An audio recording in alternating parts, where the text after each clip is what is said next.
السلام علیکم، میرا نام ڈاکٹر طلحہ ہے، میں نیورولوجسٹ ہوں، راولپنڈی پاکستان میں پریکٹس کرتا ہوں۔ آج کی ٹاک ایک نہایت ہی انٹرسٹنگ اور امپورٹنٹ ٹاپک کے بارے میں ہے، خاص طور پہ اگر آپ کو یا آپ کے کسی پیارے کو مرگی کا مرض ہے یعنی کہ ایپیلیپسی، سو ضرور اس کو اینڈ تک سنیے گا۔ بسم اللہ الرحمن الرحیم۔ آج جس سوال کا میں جواب دینے یہاں پہ بیٹھا ہوں وہ یہ کہ کیا مرگی کا مرض سرجری کے ذریعے سے بالکل ٹھیک کیا جا سکتا ہے یعنی کہ کیور ہو سکتا ہے؟ اس سے پہلے کہ میں اس سوال کا جواب دوں، میں مختصراً یہ بتانا چاہوں گا کہ مرگی کیا چیز ہے۔ دماغ کو اللہ رب العزت نے ایک بہت ہی پیچیدہ سرکٹ کے طور پہ بنایا ہے، جس کے اندر بہت ساری چھوٹی چھوٹی باریک نسیں یعنی نیورونز ہیں جو کہ ایک پارٹ کو دوسرے پارٹ سے کنیکٹ کرتی ہیں، اور یہ جو کرنٹ کا فلو ہے مختلف نیورونز کے اندر، وہ ہمیں یہ صلاحیت بخشتا ہے کہ ہم وہ مختلف کام کر سکیں جو کہ ایک انسانی دماغ کرتا ہے، یعنی کہ دیکھنا، سننا، سمجھنا، بولنا، چکھنا، سونگھنا، سوچنا، پلاننگ کرنا، فیوچر کے بارے میں سوچنا، چیزوں کو یاد رکھنا، یعنی کہ ایک نہایت ہی پیچیدہ کمپیوٹر جو اللہ رب العزت نے شروع کے انسانوں سے لے کر آخر کے زمانے کے انسانوں کو دے دیا ہے۔ جب یہ دماغ نارمل فنکشن کر رہا ہو تو اس سے ہم وہ سب کچھ چیزیں کر سکتے ہیں جو کہ جس نے انسان کو اشرف المخلوقات بنایا، یعنی انسان کو سب مخلوقات کے اوپر کر دیا۔ ہم جو ہے نا بہترین سائنس کر سکتے ہیں، لوگوں کے لیے اچھائیاں پیدا کر سکتے ہیں، اونچے سے اونچی عمارات بنا سکتے ہیں، جہاز بنا سکتے ہیں، اسپیس میں جا سکتے ہیں، اور اب ہم یہاں تک کہ ایک پلانٹ سے دوسرے پلانٹ پہ جا کر آباد ہونے کا بھی سوچ رہے ہیں۔ یہ تو ہوا نارمل فنکشن، لیکن جب کبھی دماغ میں کہیں پہ کوئی زخم یا چھوٹا ٹیومر یا فالج یا کوئی پیدائشی ایبنارمیلٹی ہوتی ہے تو وہاں پہ یہ وائرز خراب فنکشن کر کے ایب نارمل الیکٹریکل کرنٹس پیدا کر سکتی ہیں، اور دماغ میں ایب نارمل سرکٹس پیدا ہو سکتے ہیں، کرنٹ کے فلو کے پاتھ ویز، یعنی کہ جس کی وجہ سے وہ علامات پیدا ہو سکتی ہیں جسے ہم مرگی کے دورے کے طور پر جانتے ہیں، جس کے اندر جو عمومی علامات ہیں وہ جو عام طور پہ لوگوں نے دیکھی ہوتی ہیں کہ بے ہوش ہو جانا، آنکھوں کا اوپر مڑ جانا، منہ سے لعاب یا جھاگ کا نکلنا، پیشاب نکل آنا، زبان کا کٹ جانا، جسم کا اکڑنا، اس کے علاوہ جھٹکے لگنا، اور یہ عموماً 1 آدھ منٹ تک چلتا ہے اور اس کے بعد کچھ دیر تک بے ہوشی ہو جانا۔ یہ جو میں نے ڈسکرائب کیا یہ ایک جنرلائزڈ سیجر کی علامات ہیں۔ کچھ لوگوں کو جسے ہم فوکل سیجرز کہتے ہیں وہ بھی ہوتے ہیں، جس کے اندر اچانک سے یا گمسم ہو جانا، اس کے علاوہ اپنے ہونٹ اس طرح چبانا، انگلیوں کو رگڑنا، رسپانس نہ دینا، آنکھوں کا ایک طرف مڑ جانا۔ اس کے علاوہ کچھ لوگوں کو ایسے دورے بھی ہو سکتے ہیں جن کے اندر ان کا ہوش و حواس برقرار رہتا ہے لیکن باڈی میں کچھ ایسی موومنٹس ہوتی ہیں یا وہ ایسی سن پن وغیرہ ایکسپیرینس کرتے ہیں جو کسی نارمل فیلنگ کی وجہ سے یا نارمل پلانڈ موٹر ایکٹیویٹی کی وجہ سے نہیں ہوتی ہے، اور وہ بے اختیاری ہوتی ہے اور وہ کچھ دیر میں ٹھیک ہو جاتی ہے، تو یہ بھی مرگی کا دورہ ہو سکتا ہے۔ زیادہ تر مریض جب وہ مرگی کا دورہ ایکسپیرینس کرتے ہیں یا تو وہ ایک ایمرجنسی روم میں جاتے ہیں یا نیورو کے ڈاکٹر کو جا کے دکھاتے ہیں، اور جو عموماً ٹریٹمنٹ جب نیورولوجسٹ مرگی کا مرض ڈائگنوز کر لیتا ہے اور اس کو شک ہوتا ہے کہ اس طرح کے دورے خدا نخواستہ فیوچر میں بھی ہو سکتے ہیں، تو عام طور پر مرگی کے لیے دوا ریکمینڈ کی جاتی ہے، اور اس کی بہت سی دوائیں موجود ہیں، پاکستان کی مارکیٹ میں بھی اویلیبل ہیں بہت اچھی اچھی دوائیں، لیکن ہم اس کی تفصیل میں فی الحال نہیں جائیں گے۔ اس کے بارے میں پہلے ٹاک کر بھی چکا ہوں اور فیوچر میں بھی ہم انشاءاللہ اس کے بارے میں بات کرتے رہیں گے۔ کچھ لوگوں کو دوا دینے کے باوجود بھی جو دورے ہوتے ہیں وہ بار بار ہوتے رہتے ہیں اور کنٹرول نہیں آتا ہے۔ اس طرح کے مریضوں کو جب کہ ہم نے 2 اچھی دوائیں جو کہ ان کے مرگی کے مرض سے سوٹیبل ہوں ٹرائی کی ہوں، لیکن اس کے باوجود بھی دوروں کا کنٹرول نہ آ رہا ہو، تو اس طرح کے پیشنٹس کو ہم کہتے ہیں کہ ان کو میڈیکلی ریفریکٹری ایپیلیپسی ہے یا ڈرگ ریزسٹنٹ ایپیلیپسی ہے، جس کا عام الفاظ میں مطلب یہ ہوا کہ دوا دینے کے باوجود ان مریضوں کے جو برین کے ایب نارمل ڈسچارجز ہو رہے ہیں وہ کنٹرول نہیں ہو پائے ہیں اور اس کی وجہ سے وہی علامات ہو رہی ہیں جیسے کہ میں نے پہلے مرگی کے دورے کے لیے بیان کی۔ پچھلے کچھ دہائیوں میں دوا کے آگے بھی ایک ٹریٹمنٹ ظاہر ہوئی، ویسے تو اور بھی ٹریٹمنٹس ہیں لیکن ابھی ہم خاص طور پر سرجری کے بارے میں بات کرنے کے لیے بیٹھے ہیں، کیونکہ بہت سے لوگ جب ان کے مریضوں کو، پیاروں کو مرگی کا مرض ہوتا ہے تو آ کے پوچھتے ہیں کہ کیا ہمیں سرجری کرانی چاہیے۔ تو یہ جو ویڈیو ہے یہ اسی سوال کے جواب میں ایک جنرل جواب ہے۔ تو جب دو دوائیں فیل ہو جاتی ہیں دوروں کو کنٹرول کرنے میں اور دورے ہوئے جا رہے ہوتے ہیں اور مریض کو ایک رسک دے رہے ہوتے ہیں کہ ان کو چوٹ لگ جائے یا ان کو امبیرسمنٹ ہو یا ان کو جو ہے ڈپریشن یا انگزائٹی کی طرف لے کے چلے جائیں اور مرگی اور بڑھتی جائے، تو اس طرح کے مریضوں کو آپ کے نیورولوجسٹ کو سرجری کے لیے کنسیڈر کرنا چاہیے۔ اب سرجری کو سمجھنے کے لیے کہ کن کی ہونی چاہیے اور کن کی نہیں ہونی چاہیے، میں تھوڑا سا اور دوروں کے بارے میں آپ کو بتاؤں گا۔ جیسے میں نے پہلے ذکر کیا کہ موٹا موٹا اگر تقسیم کیا جائے تو دو ٹائپ کے دورے ہیں، ایک ہیں جنرلائزڈ سیجرز جس میں پورا کا پورا برین اکٹھا ایب نارمل سپارک کرتا ہے، ایب نارمل الیکٹریکل ڈسچارج ہوتا ہے اور وہ امیڈیٹلی جیسے ہی دورہ ہوتا ہے انسان بے ہوشی میں چلا جاتا ہے، پورا جسم اکڑتا ہے، جھٹکے لگتے ہیں، جھاگ نکلتی ہے، پیشاب نکل آتا ہے اور یہ 1 آدھ منٹ آن ایوریج چل کے پھر بندہ کچھ دیر بے ہوش رہتا ہے اور پھر ٹھیک ہو جاتا ہے۔ یہ تو ہوا جنرلائز سیجر جس میں پورا برین اکٹھا جو ہے اب نارمل ڈسچارج کرتا ہے۔ اب عموماً یہ مرگیاں جو ہیں وہ موروثی ہوتی ہیں، جینیٹک ہوتی ہیں۔ دوسرے ٹائپ کا سیجر جسے ہم نے فوکل سیجر کہا، اس کے اندر دماغ میں کسی ایک مخصوص جگہ سے، وہ کہیں پہ بھی ہو سکتی ہے، ادھر سے ایب نارمل ڈسچارج ہوتا ہے، یا تو وہ ارد گرد کے علاقے میں ہی رہتا ہے اور وہ فوکل سیجر کرتا ہے جس میں مکمل جسم نہیں اکڑتا، ہو سکتا ہے بے ہوشی ہو یا نہ ہو، اور وہ ذرا ہلکا دورہ ہوتا ہے بنسبت ایک جنرلائز سیجر کے عموماً۔ آف کورس اس میں ایکسیپشنز ہیں، میں اس تفصیل میں جانے کے لیے یہاں نہیں بیٹھا ہوں۔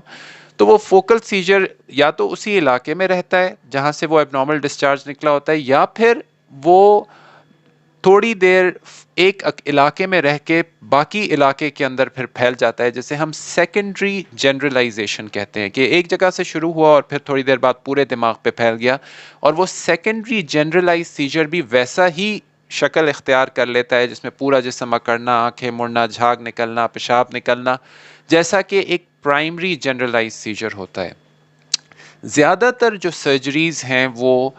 فوکل ایپیلیپسیز کے لیے یا فوکل سیجرز کے لیے کی جاتی ہیں، کیونکہ اس میں جو نیورولوجسٹ ہے وہ آئیڈینٹیفائی کر پاتا ہے، دیکھ پاتا ہے کہ کس ایریا سے وہ ایب نارمل کرنٹ کا ڈسچارج نکلا، جسے ہم ایک ای جی ٹیسٹ، جن لوگوں کو ایپیلیپسی ہے یا ان کے پیاروں کو، وہ جانتے ہیں کہ ای جی ایک ٹیسٹ ہوتا ہے جس میں ای سی جی کی طرح کی تاریں سر پہ لگائی جاتی ہیں اور برین کی الیکٹریکل ایکٹیویٹی کو ریکارڈ کیا جاتا ہے۔ تو وہ ای جی ہمیں بہت دفعہ بتا سکتا ہے کہ کس ایریا سے وہ ایب نارمل ڈسچارج نکل رہا ہے اور پھر وہ کتنے ایریا کے اندر پھیل رہا ہے، اور یہ چیز ہمیں بہت ہیلپ کرتی ہے ڈیسائیڈ کرنے میں کہ بھئی ادھر جا کے دیکھا جائے ایم آر آئی کرا کے، مثال کے طور پہ، کہ یہاں کوئی چھوٹا موٹا ٹیومر تو نہیں ہے، یا یہاں کوئی پرانا زخم تو نہیں ہے، یا کوئی یہاں پہ کوئی فالج تو نہیں ہے، یا کوئی پیدائشی اب نارمیلٹی تو نہیں ہے۔ کیا ہم اس جگہ کو جا کے اگر چھوٹا سا دماغ کا ایریا سکوپ آؤٹ کر لیں، باہر نکال دیں، تو کیا ہم اس مرگی کو کنٹرول کر سکتے ہیں یا نہیں؟ تو زیادہ تر جو سرجریز ہیں وہ فوکل ایپیلیپسیز کے لیے کی جاتی ہیں۔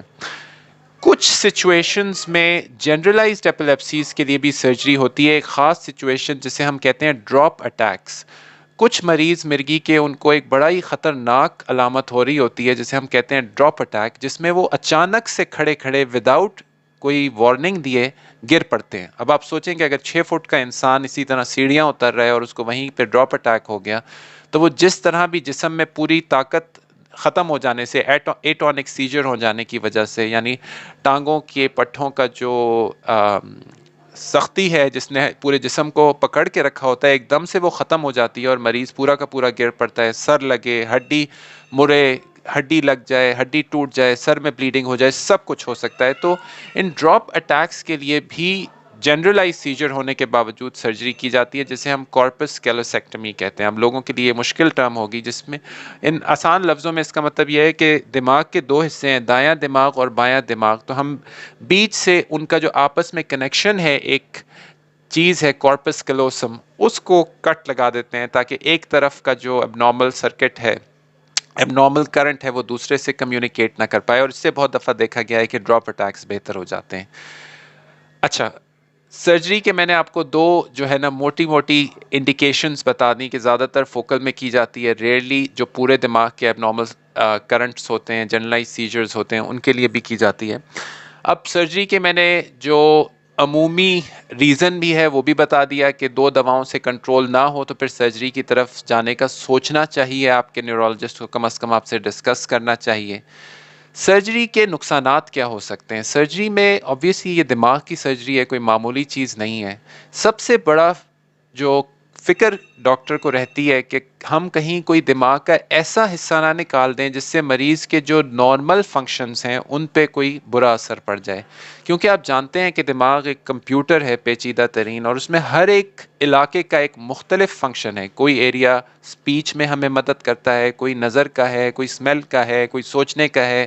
کوئی یاداشت کا ہے، کوئی پٹھوں کے کنٹرول کا ہے۔ تو اگر وہ نارمل ایریا کو سرجن نے جا کے نکال دیا تو بعد میں مریض کو ایسی علامات ہوں گی جیسے فالج کے مریض کو ہوتی ہیں، اور یہ ہم قطعاً نہیں چاہتے، ہم مریض کا نقصان نہیں کرنا چاہتے ہیں بلکہ ان کا فائدہ کرنا چاہتے ہیں۔ تو سب سے بڑی جو ایک سائیڈ افیکٹ یا کمپلیکیشن ہو سکتی ہے وہ یہی کہ مریض کو بعد میں ان چیزوں کی، ان فنکشنز کی کمی پڑ جائے جو کہ پہلے ان میں نہیں تھی اور سرجری کی وجہ سے ان کے اندر آ گئی۔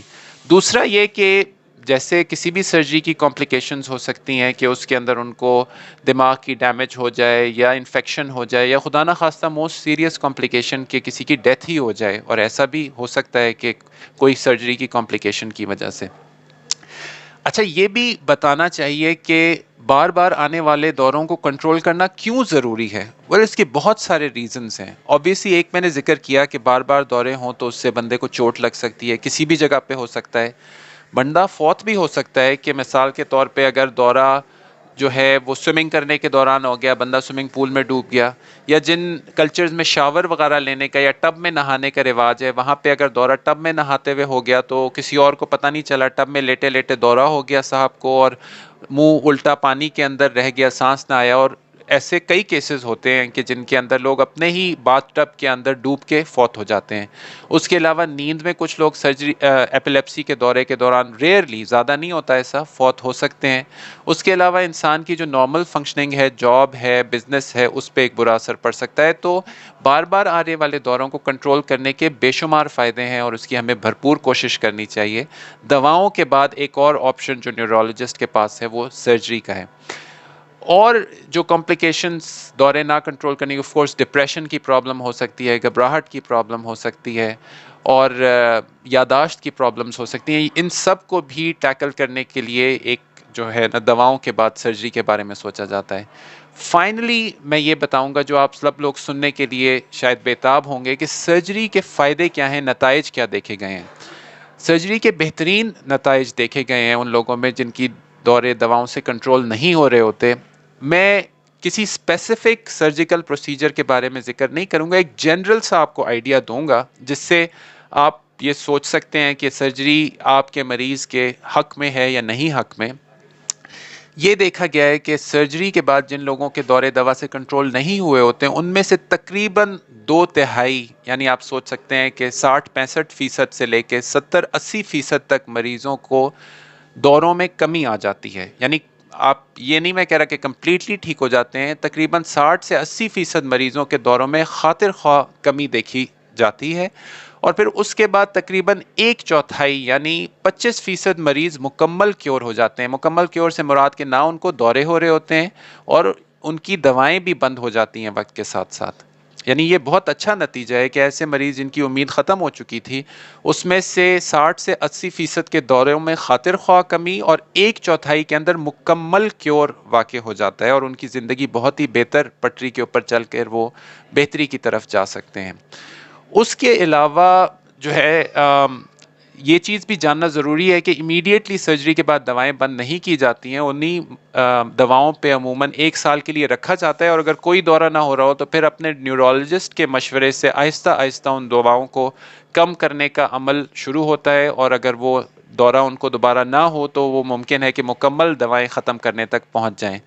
اس سارے معاملے کے اندر جو نیورولوجسٹ کا مشورہ ہے وہ نہایت ہی اہم ہے. اپنی مرضی سے قطعاً کوئی فیصلے نہیں کرنے چاہیے، جیسے باقی ڈاکٹری میں بھی اپنے علاج معالجے میں نہیں، اس میں خاص طور پہ نہیں کرنے چاہیے. جن لوگوں کو ایپیلیپسی ہے وہ یہ جانتے ہیں کہ اپنی دوا اچانک سے بند کرنا بہت ہی نقصان دہ ہو سکتا ہے، ایسا آپ کو بالکل نہیں کرنا چاہیے.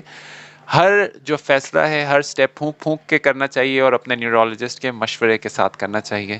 میں امید کرتا ہوں کہ اس ویڈیو سے آپ کی نالج اور اویئرنیس میں اضافہ ہوا ہوگا. اپنا بہت بہت خیال رکھیے گا. السلام علیکم ورحمۃ اللہ وبرکاتہ.